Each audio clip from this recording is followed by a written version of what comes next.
Welcome, everyone, to a new edition of Espresso Jams. Today, I have a fellow from all the way across the Atlantic with us, and his name is Ugo Balestrazzi, if I got that right in the Italian. I love pronouncing Italian names. He's got that double Z. So, Ugo Balestrazzi, you'll let me know if I did that right. And he is an email and SMS marketing expert and helps businesses grow their business and expand with email marketing and SMS marketing. Hugo, welcome to the show today. Thank you very much, Joe, for hosting me. Very happy to be on your podcast today. Well, I'm glad to have you here, and it is a pleasure to have you here. We met through a mutual friend, AJ Saunders, and he's a couple episodes ago, he was on the podcast. You're listening to Espresso Jams, short, concentrated, delicious conversations about business, technology, and entrepreneurship. If you're just starting out on your business adventure, or you're a seasoned business professional, I'm sure you'll find value in these short conversations. Espresso Jams is brought to you by 𝐀𝐏𝐄𝐗, providing the tools, insights, and transformative structures to help you reach your business summit. I'm your host, Joe Matz. Let's get started. Hugo, where are you dialing in from today? Today I'm calling actually from Albania, although I'm Italian. I lived pretty much most of my life in Italy, but I also lived both for studying and working in around Europe, in Switzerland, Estonia, even in Spain and the US as well, in St. Louis, before moving back to Italy and then moving to Albania, where I'm located right now. Wow, so you are a digital nomad. Kind of, yes. Yeah, that's great. Fantastic. What has been the best experience about traveling around like that? Yeah, it definitely is a very good way to broaden your horizons. You change a lot of your mindset, the way how you experience many things in life. You also meet amazing people across the world. And for example, my journey as a business owner started when I was in the US.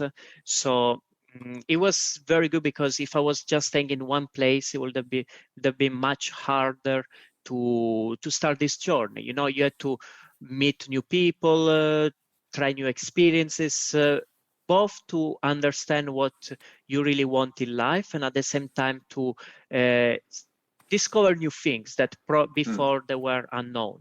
Yeah. Right. So we have some folks listening today who work in the digital world, but they have not yet embraced the travel and the digital nomad lifestyle, but they'd like to. You know, it's kind of like, I'd like to do that, but something's holding them back. And what might you say to these folks? Definitely, it's a big step. It's a big step, and in my opinion, is not very good to start with a lot of destinations or a lot of things to do at the same time. Then what I would do if I were them, like first off, I would pick a location which they really wanted to visit or live for a while. And I will start to get as many information about that.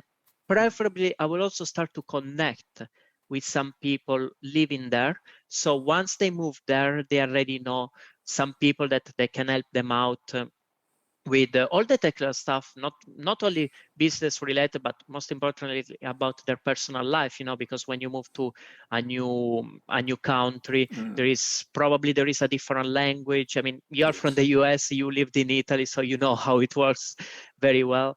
So there is a different language, different cultures, different types of people, different time zones. Also, it's very important to take into account, for example, if you're working from remote, the time zones. Because, for example, if you are living in Asia and you are targeting the American market, of course, there is a big time difference. So, of course, your lifestyle will be totally different because there is, like, you can't work the 9 to 5 or 10 to 6, whatever, like, because probably you have to work very late in the evening or start very early in the morning in order to be aligned with your clients as well. Right. It can be difficult when you live in one time zone and your clients live in another.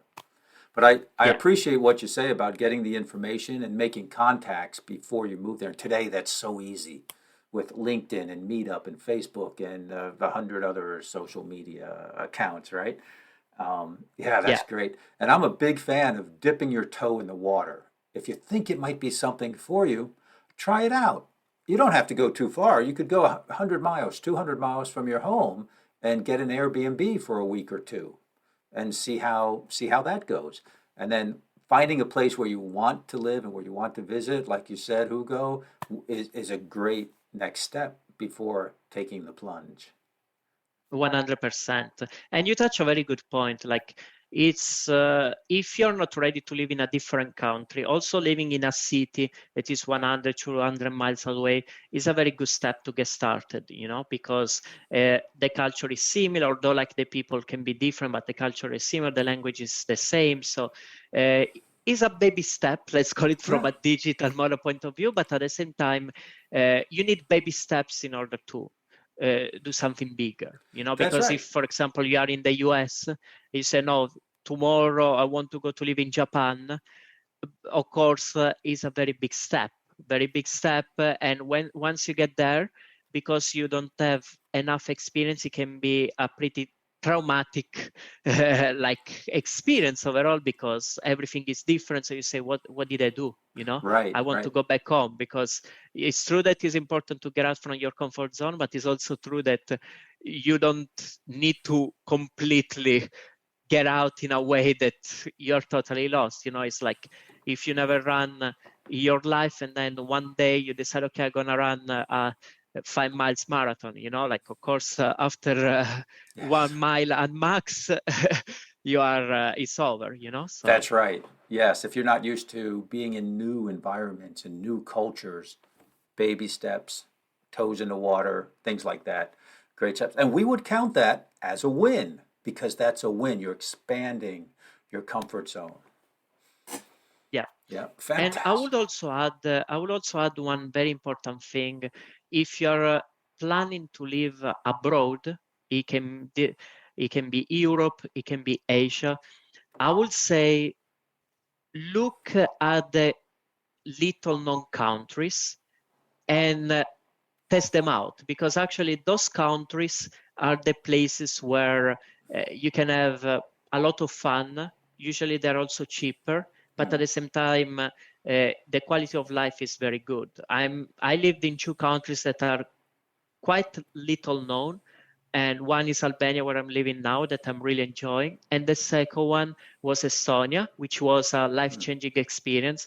Very few people knows about these two countries, Yeah. but it was like as I said, I lived in Italy, in Spain, in Switzerland, in the US, in Czech Republic. Like all of them, they are more like they have a bigger reputation.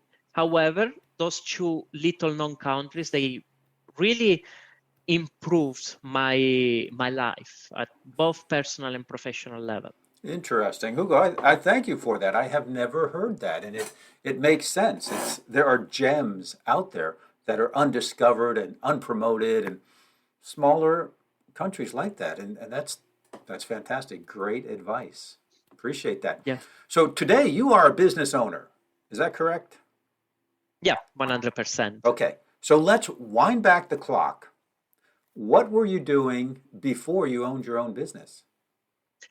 So before starting my own business, so my story is quite interesting, because I attended one of the most important universities in the hospitality industry. And so I always thought, oh, my life is going to be in the hospitality industry at a managerial level. And so that's why I went to Estonia. And at the beginning, it was like that. Like I went to Estonia in the best hotel of the country, and I learned a lot of things from that. Then I moved to the US. I went to one of the best hotels in the US. And over there, I spent over 1 year at doing a manager in training in the in the hospitality industry, in the front office department, and I learned a lot of things over there as well. However, what I noticed, especially in the US, is that I really didn't like this career. Because of course you can have a lot of satisfactions, but at the same time there were a lot of complaints, a lot of stress.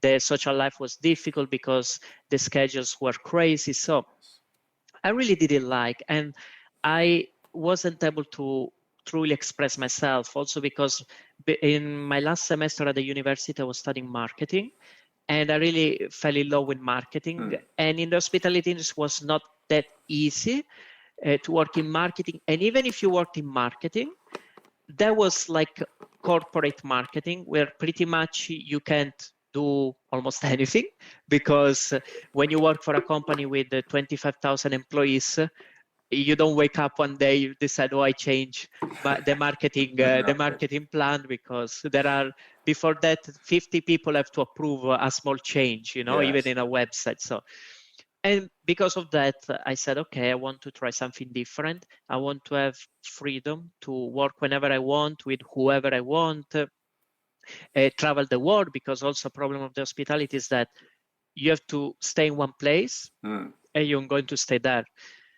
And when you move to a new country, most of the time you have to speak the local language. So if you don't speak the local language, you can't go there. Like if you want to work in France, you have to speak French, especially if you are on the front office or those type of departments.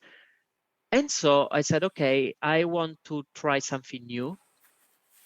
At that time, COVID hit all over the world. And my training was almost over. So when I came back to Italy, I said, okay, if I have to try something new, I have to do it now or never, because then world was kind of stuck, like everything was frozen. So I said, okay, if I have to spend some time to learn, to get better at something, this is the time. So I started with copywriting. So I started learning copywriting. And then I developed this skill. I got better. Then I decided to specialize in email copywriting. And then I met other people. I hired some coaches. Then I got a mentor. And I moved from just email copywriting to email list manager, and then to e-commerce, email and SMS marketing consultant. Why consultant? Because I don't like to see just the department itself, but I want to have the bigger picture of their overall retention marketing strategy. Because email and SMS is retention marketing. Very few people talk about that. Like they just say email, SMS, Facebook, Instagram. But there is one important thing to say, that all social media, pretty much they belong to acquisition marketing, to acquire new customers, whereas the email and SMS, they are the retention marketing channels. So to retain the client. So you have to have the bigger picture when it comes to the pre-purchase experience, what happens when they join to the list, and you have to be aware of all the touch points and how to optimize them, as well as the post-purchase experience.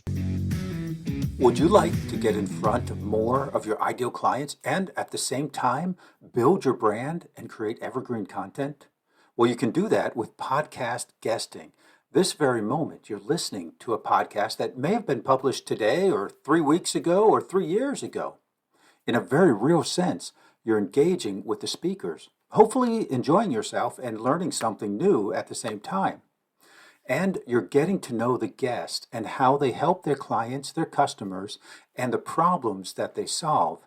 You may even be their ideal client and want to learn more about them and download one of their free resources you can find in the show notes, or maybe even become a client of theirs. See, when you're a guest on a podcast, you will enjoy that same kind of engagement. It is perhaps the easiest, most cost-effective way to get in front of new audiences. Learn how you can be a guest on the right podcast and engage with your ideal clients with the free resources available at gapologist.com. I think there's not a lot of concentration and focus on after the sale marketing. Most of the marketing that I see and most of the folks I talk with, they're all talking about acquisition marketing as opposed to retention marketing. And we all know, and we've heard, if you've been around marketing or been around business, it's a lot cheaper to retain clients and sell again to clients than it is to acquire new clients. So it's very strange to me that there's not more focus on retention marketing. Yeah, 100%. Retention marketing is extremely important, especially in the commerce industry, because when people join your newsletter and they buy a product, especially if it's a consumer packaged goods product, so the ones that they are consumed over time with the subscriptions, in this case, it's extremely important to nurture the relationship with both with the new subscribers as well as the people that already bought from you, because they're gonna buy from you again, or they're gonna try new products, or also like to be loyal, to follow you on social media. Right. It's very important to nurture this relationship, and the best way to do that is definitely through SMS, email first, and SMS to complement the email marketing. And so in your origin story, and I know we moved on beyond that, but I find it very interesting that you took the marketing course, and that seems to have had a big effect on you as you realized there was another outlet for your creativity that was being, I got the feeling when you were working in the hotel industry and the hospitality industry, your creativity was held back. It was like a lion waiting to break out of its cage. Yeah, 100%. It was exactly like this, because overall, of course, you can't do a lot of things in the hospitality industry from a creative point of view. Marketing is a huge world. You can work pretty much in any industry, make an impact. You see the impact that you make. And at the same time, if you move from a position, from a place of love, it's very important, because when you care about seeing the client win, when the client wins, it means that you sold more of your stuff. And if these products, they make an impact on other people, that's amazing, because you can feel what you're doing. For example, if you're selling a supplement that can really help solve a specific problem of from a health point of view, or any type of situations of issues, that you are impacting another person's life. When you are, for example, helping a coach, and you sell more of their programs, their high ticket coaching programs, and these their clients, they are making an impact, like they are changing their lives because they learn new skills through this coaching program that you were able to sell through your copywriting skills. That's very important. So you have also a very big sense of satisfaction. Yes, and I understand that 100%. It is an amazing feeling to know that you help someone improve their life and improve their business and improve their family life. It really is amazing. I've been fortunate to be in the teaching area. I had a language school when I lived in Italy, and that was an amazing experience, just like coaching businesses. And it was a very different business, let's say, very different job, if you will. But yeah, the feeling of affecting someone's life for the positive and for the good is absolutely amazing. Absolutely. Yeah, I totally agree. When you started your business, now we all have a beginning, right? Yeah.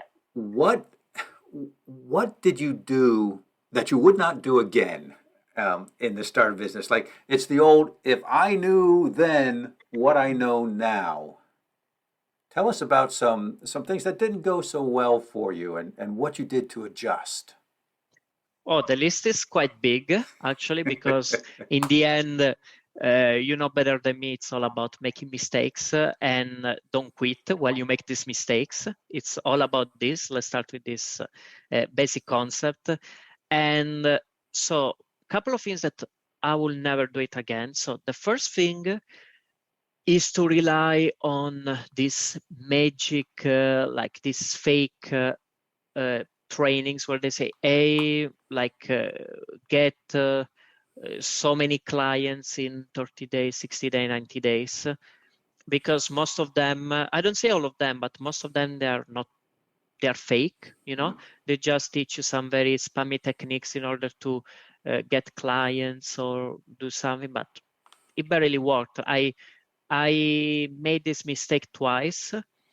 I will say that overall, I was able to recover the investment, especially with the second one. But like, if I think the amount of time that I spent and the mistakes that I made and trying these very sneaky manipulative techniques, which were extremely useless, and they were not coming from a place of love or really caring, it was a big mistake. That Yes, was the first one. and if your email is like my email and like a lot of our listeners' emails, I'm sure you get these promotions and these things. It's grow your email list to 10,000 people in a month. It's lose 30 pounds in 30 days. It's whatever it might be. Quick, fast results, and it's it like you said, it might work. It's sneaky. It's tricky, but there's no longevity there. Longevity, 100%. building something, it takes time. Building something that is sustainable, that is valuable, takes some time. Does take some time. Absolutely. It Okay, takes time. we don't want to Yeah. focus too much on what was going wrong, but you did say you had something else to share. I know. Yeah. The list could be long. It's the learning that's important, not the failure. It's the learning and the keep going. So I cede you the floor. Yeah. No, but also, for example, another thing is don't spend too much time reading books. That's probably the biggest piece of advice I can share about this. Like, one of the biggest mistakes I made when I started out was I have to read as many books as possible to get as much knowledge as possible.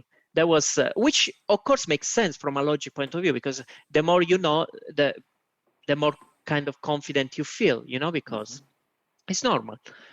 However, what happened is that I started reading in 1 year over 50 books, 55 books about business, copywriting, marketing, sales, personal development, everything, okay, about my world, let's say.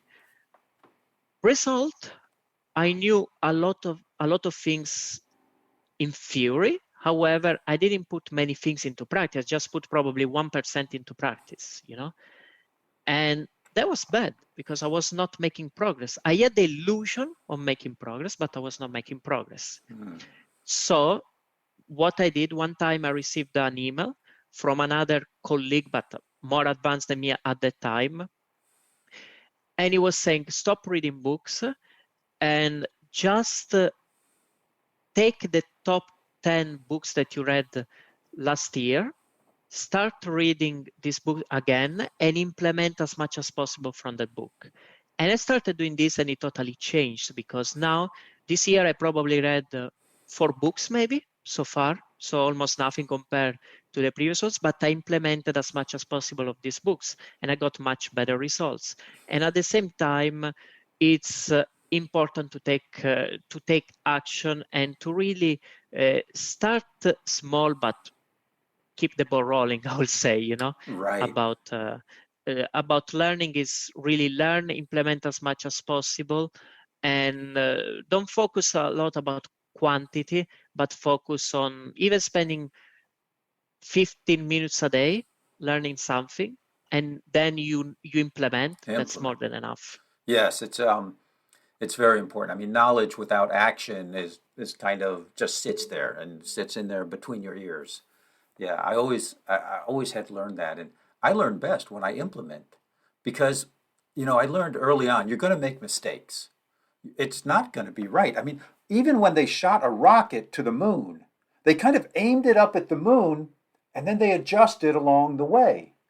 Now, if they had never shot the rocket because they needed to, hit the moon on the first shot without any adjustment, they would have been off in space and they'd still be going from 1969. So yeah, you've got to start and you make adjustments along the way. The other thing you said reminds me of learning how to ride a bicycle. You can read as many books as you want about how to ride a bicycle, but the only way you're going to learn is to get on and ride. The only way. And you're going to fall. You'll probably fall. But hey, that's, start when you're young. right? Fall into the grass. Don't fall onto the concrete. So be a little bit intelligent about it. But you're going to fall, and then you'll learn, and then you won't fall, and you'll be able to go straight, and then you'll be able to make turns. And that's kind of how I learned to ride a bike. And but if I never started and I never took those falls, I would have never learned. Yeah. So it's action. It's action. Get moving, get going, right? Very good. So now, what do you do now? What for your clients? What is the transformation you provide for them? So the transformation that I provide is very simple. So what I do is I help e-commerce brands increase their monthly email and SMS revenue, like on a monthly basis, because it's very important to, as I said, improve their retention marketing. And at this point, like the best channels to do that is email and SMS. So what I do is I help them make more money through email and SMS marketing. And at the same time, reduce the churn rate, which is extremely important. Yes, very important. Yeah. And Hugo, what is your superpower? My superpower, I will say, comes from the hospitality industry and is more about caring. So I see the people in my industries, even most of my colleagues, they are very good. However, they lack of client manager skills because they really don't care too much about the client.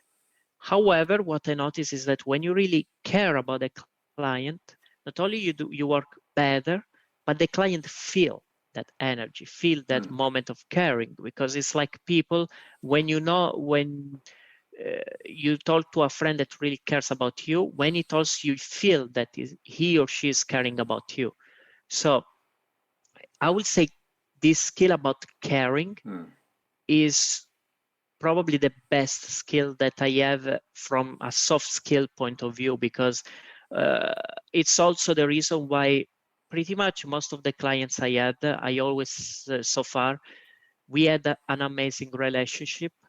Like all of them, we worked for a very long period of time because they felt that I was really taking care of them. I was really caring about seeing them win, seeing them get results, improve what they were doing, give tips that are not like under my area of expertise. What I mean is that, for example, as I said, I do email and SMS marketing, but I always looked at their ads or their website, say, hey, this is not my field, but maybe you should make this change based on my experience, do this, do this, do that. I also talked to a couple of colleagues that they told me that it's better to do this. I give them resources. So this feeling of caring is very important, very important.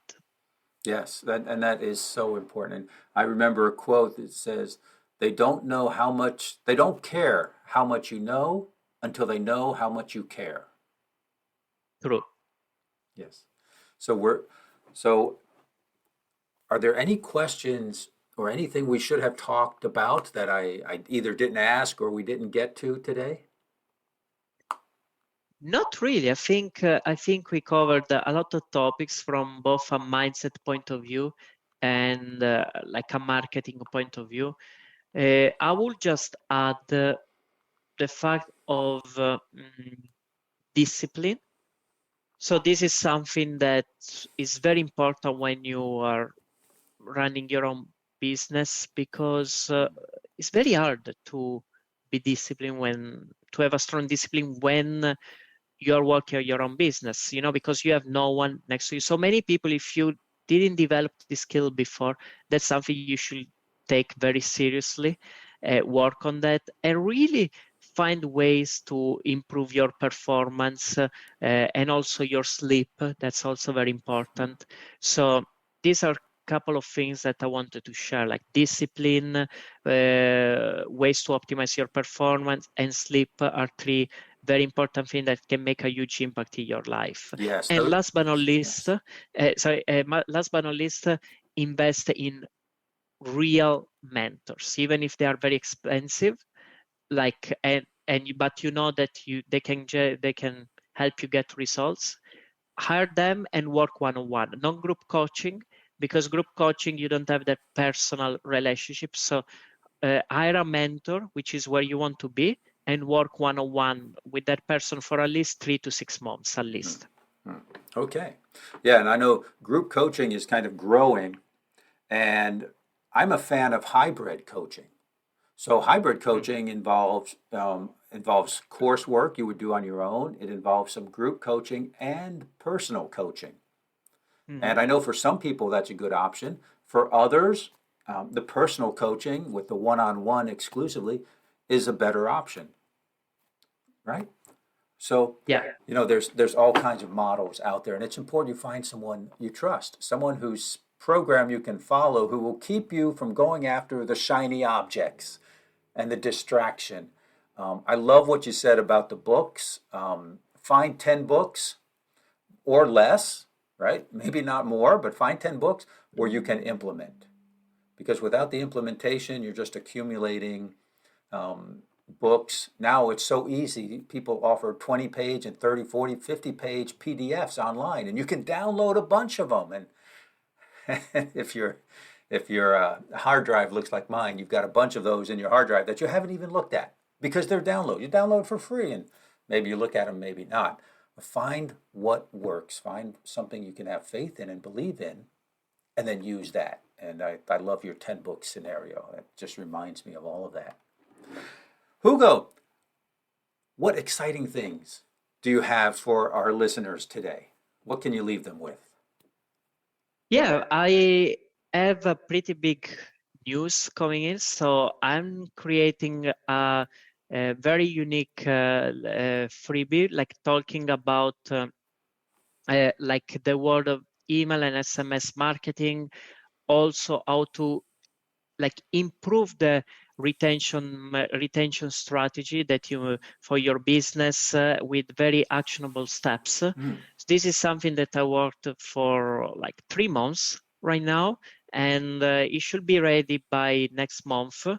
It's gonna be a pretty big document, so that's something that is going to be very interesting, because there are many action steps that you can take to improve your customer experience, also the customer journey, and to retain your clients as well. And this, in order to get this freebie and before even get the freebie, like to get into the waiting list, you can just reach out to me on LinkedIn.